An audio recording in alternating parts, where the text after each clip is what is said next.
Welcome back, everyone. Liam here, and this is episode 510 of the Liam Photography Podcast for the week of July 16th, 2026. In today's episode, we're going to be talking about some of the new hardware that's been released in the past couple of weeks, and we'll talk about it a little bit. We'll talk about what it means for the industry a little bit, and that will be today's episode. So first up, we're going to talk about the Sony RX10 Mark V.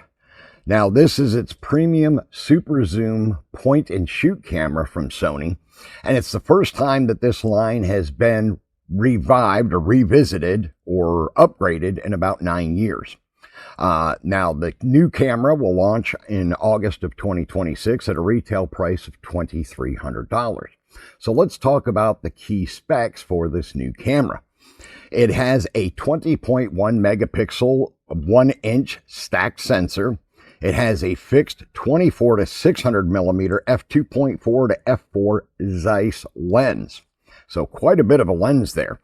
AI-powered subject detection and autofocus, 30 frames per second blackout-free burst shooting, 4K 60p video or cropped 4K 120p. Has a larger 3.68 million dot viewfinder and approximately 630 shots per charge on the battery. Now, it has USB-C, a UHS 2 card slot for storage, and 5 gigahertz Wi-Fi in addition to 2.4 gigahertz. It has dust and moisture resistant construction. Now, what is new in the RX5 versus the existing RX4? Well, the sensor and lens are essentially unchanged. So the biggest improvements are speed and usability.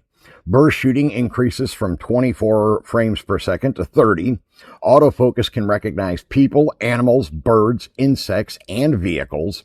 The video improves from 4K 30 to 4K 60p, as well as a cropped 4K 120p for slow motion. The battery life rises from roughly 400 shots to 630 shots, so quite a bit of a bump there because the new model is using a bigger battery. Now, the body gains a better viewfinder, a new joystick, USB-C, and faster card support. However, the RX10 V removes the RX10 4's built-in flash and top information screen. So you do want to keep that in mind when you're trying to decide whether you want to buy the older RX4 if you want to buy the RX10 Mark IV versus the RX10 Mark V. The Mark IV does still have the top information screen as well as the built-in flash, where the RX10 Mark V does not have either of those items. So you have to weigh which one means more to you. Do you want the UHS 2 card slot and USB-C connectivity for charging and streaming and stuff like that? Or would you prefer to have the pop-up flash and the top information screen? Now, me personally, I would go with the RX5. I am intrigued to see that there's such a resurgence in point-and-shoot cameras. As you may know, over the last probably 10 years since the introduction of modern smartphones, starting with the iPhone, point-and-shoot cameras kind of went the way of the dodo bird. And that was because everybody was using their smartphones to replace point-and-shoot cameras. But now the pendulum is kind of swung back the other way, because now you have more and more people, especially young people, that are like, okay, yeah, my phone can take pictures, whoop-de-doo. I want something that's going to give me better quality photographs and where I can have more flexibility in video as well. So believe it or not, a lot of young folks especially are swinging back to these compact premium point-and-shoot cameras, which I think is awesome. So the RX10 V is a major performance upgrade, but not a major image quality upgrade. It makes the most sense for wildlife, birds, sports, and video shooters who want an all-in-one camera. However, the RX10 IV owners who are happy with its autofocus and video should probably just forget about upgrading, especially given the new model's price at $2,300. So just food for thought. All right, next up, we're going to talk about the Panasonic Lumix L10. Now, Panasonic has revived the spirit of its LX100 series with the Lumix L10, a premium, again, fixed lens, compact, aimed at photographers and everyday content creators. This camera starts at $1,500. Now, the key specifications are a 20.4 megapixel micro four thirds sensor. It has a fixed Leica 24 to 75 millimeter equivalent f1.7 to f2.8 lens. When they say equivalent, that means equivalent to full frame. Now, keep in mind, micro four thirds, the crop factor is 2 times, where on most crop body APS-C cameras, it's 1.5 or 1.6 times. So that means this lens is actually probably a 12 to 30 something. And in full frame equivalent field of view, when you multiply by 2 for the crop factor, it gives you 24 to 75 equivalent. It does have optical image stabilization, 779 point phase hybrid autofocus system. It has AI detection for people, animals, and vehicles. It has a 30 frame per second electronic or 11 frame per second mechanical burst speed, 5.2K video, and 4K slow motion, I believe up to 120p. It has a 2.36 million dot electronic viewfinder, a fully articulating touchscreen, real-time LUT color presets. The body is compact at 508 grams. Now, what is new over the LX100 Mark II? Well, the L10 is essentially the modern successor to 2018's LX100 Mark II. The resolution increased from 17 megapixels to 20, so you get a bit of a bump there. The phase detection autofocus replaces the older contrast-based system, which I know myself and a lot of other people aren't too fond of contrast detect autofocus. It's just not as accurate. So that's another thing to keep in mind as well. Now, it has a, excuse me, I lost my train of thought here. Let's see here. The burst shooting rises from 11 frames per second to 30 electronically. The video expands beyond 4K 30 to 5.2K and 4K slow motion. The fixed Leica lens gains slightly more reach, 75 millimeters, instead of the old one being capped at 70 on the long end. The fixed rear screen becomes fully articulating, where the old one was not. And real-time LUTs provides customizable in-camera color looks for your images and video, so they can be applied to either one. Now, as far as the verdict on this new camera, the Lumix L10 combines a relatively large sensor, bright zoom lens, and traditional controls in a compact body. It is a strong option for street, travel, everyday photography, especially for shooters who want an interchangeable lens features without carrying extra lenses. Its biggest drawbacks are the $1,500 price tag and limited 75mm telephoto reach, but its lens versatility gives it an advantage over premium compacts with fixed focal length lenses. So something like the Fujifilm X100 line or the Ricoh GR3 line. So you do want to keep that in mind as well. It does look and sound like an intriguing camera, especially if you're somebody that's into shooting micro four thirds. And again, with micro four thirds, you do get 2 times the crop factor. So it makes lenses on the micro four thirds bodies reach considerably farther than a lens would on an APS-C body. All right, next up, we have the Viltrox 26mm f2.8 full-frame EVO lens. Now, Viltrox introduced the 26mm f2.8 EVO, a compact full-frame pancake lens for Sony E and Nikon Z bodies only. It costs $299 and is designed for street, travel, and everyday photography. Now, the key features for this lens, it's 26mm full-frame wide-angle prime lens, an f2.8 to f16 aperture. It has an STM autofocus motor, 20 centimeter minimum focusing distance, which is quite impressive, 0.2 times maximum magnification, 8 elements in 6 groups, a dedicated aperture, as well as a dedicated focus ring. So that's definitely impressive for a pancake lens. It has all metal construction with a sealed mount, so it is weather sealed.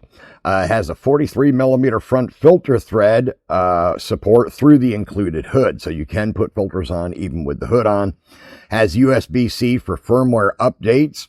It's approximately 24 millimeters long and weighs 130 grams.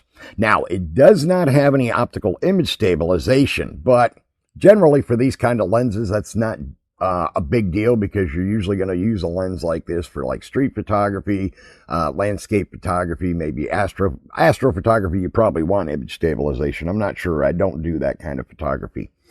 But what makes this lens different? Now, unlike many other pancake lenses, the Viltrox includes both an aperture and a focus ring, as I mentioned before. So you do have manual focus control. Now, compared with Viltrox's tiny 28mm f4.5 body cap lens, which I've showed you in one of my recent videos when we were up in New York, the new Evo is more than a stop brighter at f2.8. It's slightly wider at 26mm versus 28mm, and it's better suited to low light and background separation. It is also more versatile with an adjustable aperture than instead of a fixed one. It is larger and heavier than the 28mm 4.5, but it's still very compact and relatively easy to carry around all day. Now, the Viltrox 26mm f2.8 Evo lens offers an appealing balance of portability, speed, and manual control. It should pair especially well with compact full-frame bodies for street photography as well as travel photography. Its main compromises are its lack of stabilization, the modest 2.8 aperture, and reliance on software correction for a certain amount of distortion. Still, at $299, it is a compelling alternative to more expensive first-party pancake lenses. So definitely something you want to keep in mind. And as you know, if you've been following this podcast and my YouTube channel for any amount of time, I've been using Viltrox lenses for quite a few years now, and I'm extremely happy with them. They are definitely a top-tier third-party lens manufacturer. They're getting right up there in the same strata with Sigma and Tamron, which is great news for all of us photographers and videographers. Gives us more choices, more flexibility, and not as much impact on our budgets. All right, now finally, the last item we're going to talk about today is Godox's new inflatable light. They introduced the KNOW LED AM800R, which is a professional 4-foot by 4-foot inflatable RGB WW matte light. It delivers 800 watts of soft full color output and costs approximately $3,990. So it's not a cheap light by any means. Key specifications are 4-foot by 4-foot inflatable light, 800 watts of RGB WW output. It can do 1800 Kelvin to 10,000 Kelvin color temperature range, plus or minus 100 green to magenta adjustment. It inflates to 8 psi in about a minute time.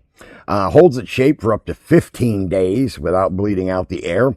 It is IP65 weather resistant, carbon fiber backplate and reinforced airframe. It is has a foldable bracket with a 300 degree adjustment, multiple diffusion fabrics, and a honeycomb grid as well. On board, Bluetooth and Godox Light app control, DMX, CRMX, and Ethernet connectivity as well. So what makes this different than other lights on the market? Well, compared with Godox, let's say their traditional FS800 flexible mat, the AM800R uses an inflatable frame instead of requiring a separate rigid mounting structure. That means it is faster to assemble, easier to transport and store, suitable for stands, boom arms, or overhead rigging. More practical for location shoots and stuff like that. Full color rather than limited to conventional white light adjustment. So the AM800R is designed for film sets, commercials, large studio productions that need broad, soft light without transporting a bulky frame. Its main drawbacks are the nearly $4,000 price tag and substantial 900 watt power draw. So yeah, this beast does draw a lot of power for an LED light. However, its rapid setup, weather resistance, and professional control options could save crews significant time on location. So yeah, to be honest, this is the kind of light that's made more for Hollywood studios and stuff like that, especially with the nearly $4,000 price tag. It's not going to be something that I would want to buy anytime soon. It would be cool to have one, don't get me wrong, and I do actually have an inflatable Neewer LED light that's considerably less expensive, but that's more of a wand light that's inflatable, but it does work extremely well. And I do enjoy having it in my kit, my overall lighting kit. So definitely some flexibility there with that light, which I do appreciate. Now, if you're interested in checking out more information about any of the products I talked about in today's episode, I will have all of the links in the show notes for you so that you can check it all out for yourself. If you're interested in buying any of the gear, please consider using my affiliate links, which will be in the show notes for this episode as well. It doesn't cost you anything extra to buy these items through my affiliate links. It just kicks back a few cents or $1 or $2 to help me continue to make these episodes absolutely free to you, the public. All right, that is going to wrap up today's episode, and I will see you all again next Thursday.